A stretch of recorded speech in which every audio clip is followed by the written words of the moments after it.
Welcome. If you have just started a new drama class or a new production and you want to make sure that your class gets started off on the right foot and has a super successful time, you're in the right place.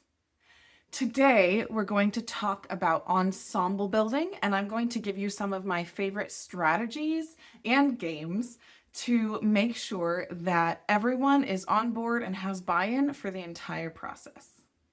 Why is ensemble building so important?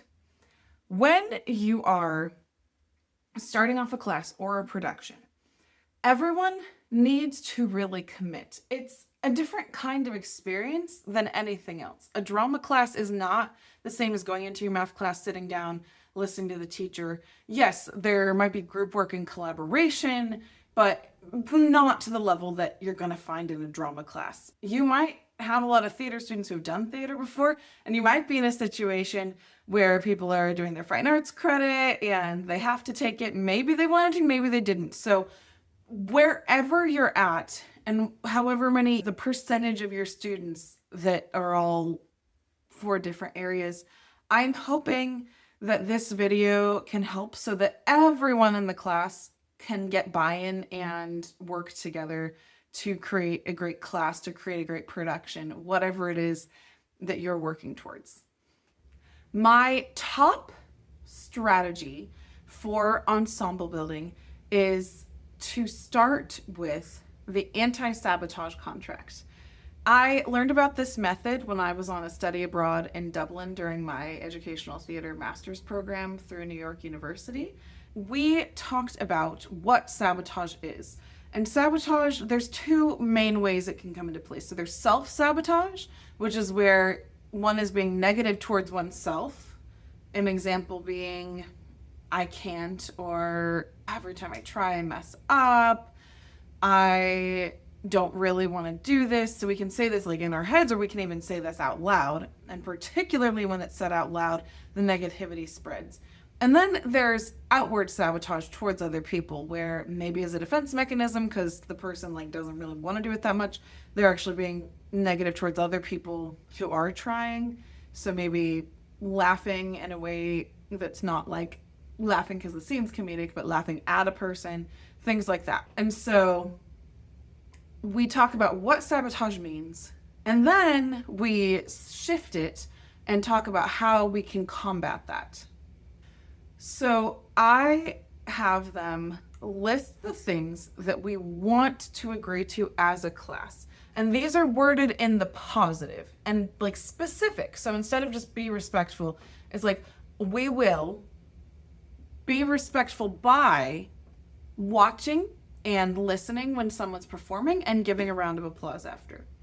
We will give constructive feedback by being specific and offering both positive feedback and specific and helpful suggestions. And I have everyone actually write out those things, and then they sign the contract. So I have in my ensemble building unit on TPT, this is part of it, and there's a template for doing this. You can just do it on paper if you wish. There's various ways to get the contract, but one of the big things is that they actually sign it and then you put it up somewhere in the room. Next, we have actual games and activities that help to build ensemble. And my favorite, just day one, I like to throw everybody into the name game. And it's a pretty simple game.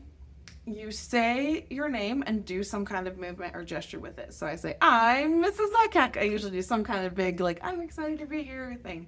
And then everyone responds, hi, Mrs. Zakak. And they do the movement too. And you go around the circle and everyone does some kind of movement and says their name. It's a simple game, but it's actually surprisingly nerve-wracking, especially first day when we don't know each other that well. It's a good way to just kind of say, hey, we're all doing this. They get the response back automatically right away. Everyone's saying the thing back. I try to allow for some differentiation with possible fears by saying oh, if you can't think of anything, you're welcome to just wave and say your name. And I give everybody time to think about what they want to do. I say it's okay if two people end up doing the same thing.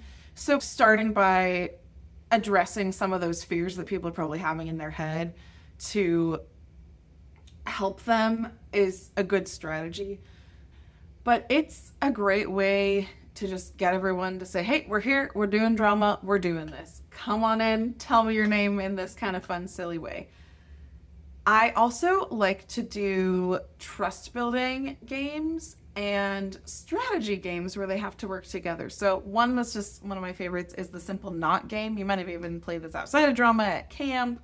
And so it's everyone stands, about 8 to 10 people is the right number for this. And so you can divide into multiple groups if you need to, but everyone stands in a little circle, and then you take hands with someone who is across from you. So it can't be the person next to you. And then you untangle yourselves until you're a big circle.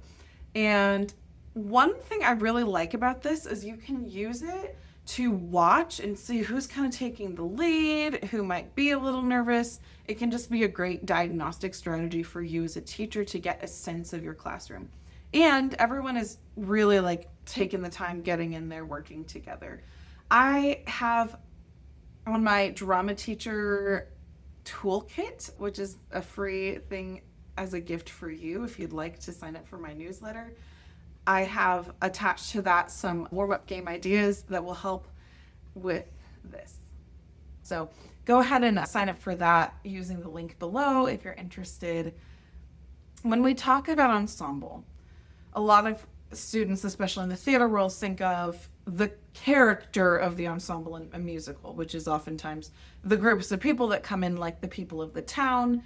It's really important when you're explaining what ensemble is to let them know that in this case, we're talking about the ensemble of the class being a group of people that are working together for a common purpose.